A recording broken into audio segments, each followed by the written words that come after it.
ቅመም እየተናገረችው ሁሉ ልክ ነው። የምታፈቅሩት ሰው አፈቀራችሁና አሰሱን ገሰሱን እየተቀበላችሁ ጥፋቱንም እየሸፋፈናችሁ እናንተ እየተጎዳችሁ ትኖራላችሁ ማለት አይደለም።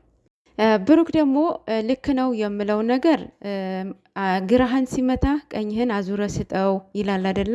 እና በክፉ የመጣበትን ክፉ ላለመመለስ በዚህም ተረድቻለሁኝ። ሌላውም የእዩ ፈተና ነው ብዬ አስባለሁኝ።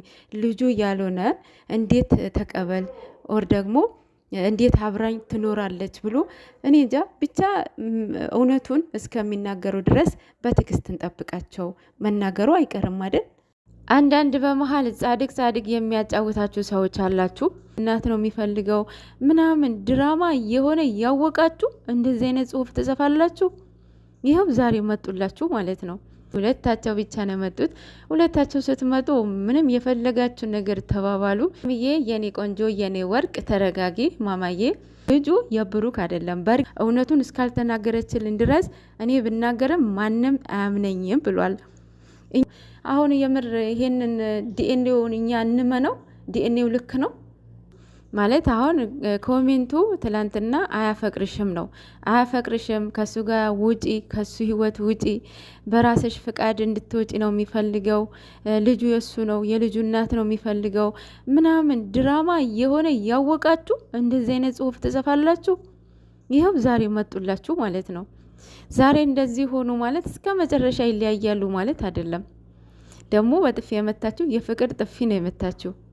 ስለዚህ አንዳንዴ ያው የምናደርገው ነገር የምንናገረው ነገር በእውቀት ቢሆን ጥሩ ነው። የሰው መጥፊያ የሰው መለያ ምክንያት እንዳንሆን የምሬን እኮ ነው። ስለዚህ እነዚህ ልጆች ተለያይተው የማይለያዩ ተጣልተው የማይጣሉ ልጆች ናቸው ማለት ነው። ሰላም ሰላም የኔ ውዶች እንዴት አመሻችሁ? እግዚአብሔር ይመስገን። እንግዲህ ጨረቃዎቻችን መጥተዋል። ዛሬ ሁለታቸው ብቻ ነው የመጡት። ሁለታቸው ስትመጡ ምንም የፈለጋችሁ ነገር ተባባሉ፣ የፈለጋችሁ ነገር አውሩ። እኛ የምንፈልገው ሁለታችሁ ብቻ ነው። ማንም ሰንበዲ አንፈልግም፣ ሶስተኛ ወገን አንፈልግም ማለት ነው። ከዚህ ስራ ብቻ እግዚአብሔር ያውጣችሁ ማለት ነው። እና ቅመምዬ የኔ ቆንጆ የኔ ወርቅ ተረጋጊ ማማዬ። አንዳንዴ የሰው ወሬ የሰው ማራገብ ምናምን የማይሆን ውሳኔ እንድትወስኑ ያደርጋቸዋል፣ በመናደድ ማለት ነው። ማለት ያንን ሰው እኮ ራሱ ኑሮት አይደለም ህይወቱ ኑሮበት አይደለም ማለት እናንተ ህይወቱ ስትኖሩት አይደለ ለሌላ ሰንበዲ ጋይድ የምታደርጉት። ግን እነሱ ኑሮውት ሳይሆን በቃ ዝም ብለው የሚያሽቃብጡ አሉና ለነሱ እኔ እንጃ የነሱ እንደዚህ መሆን መለየት ምንም አይጠቀሙም እነሱ ማለት ነው። እና የኔ ቆንጆ የኔ እናት የኔ ወርቅ ተረጋጊ።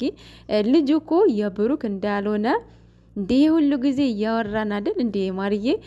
ልጁ የብሩክ አይደለም። በእርግጥ የትላንትና ውሳኔ ልክ አይደለም። ግን ደግሞ እሱ ምክንያታዊ ይኖረዋል። እሱም እንደተናገረም ግን ደግሞ ህግ ያለበት ሀገር ነው ማለት እሱ ያለ ፍላጎቱ እንደዚህ ያድርግ ተብሎ ባክግራውንድ የተገደደ ነገር ሊኖር ይችላል።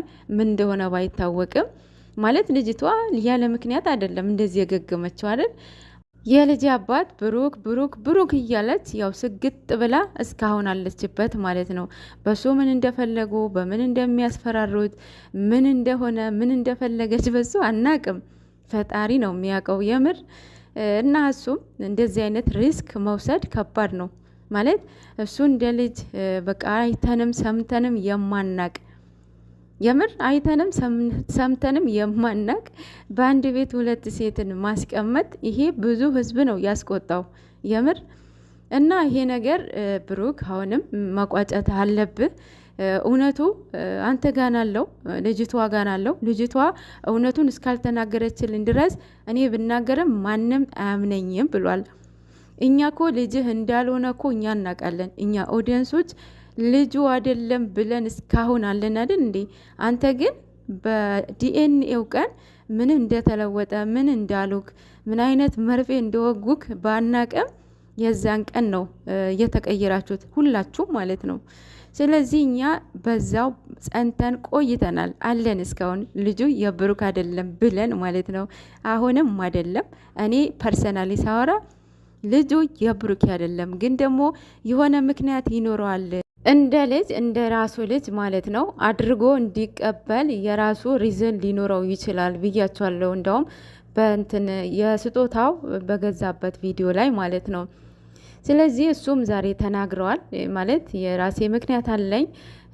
ምክንያት ምንድን ነው? በቃ ልጅቷ ማወጣጣት ነው፣ እውነቷ እሷ ነች የምትናገርልኝ ብለዋልና ስለዚህ ምን ማድረግን አለብህ? እሷን እውነቱን እንድትናገርልህ ስምህን ማጥራት ያለብህ ግዴታ።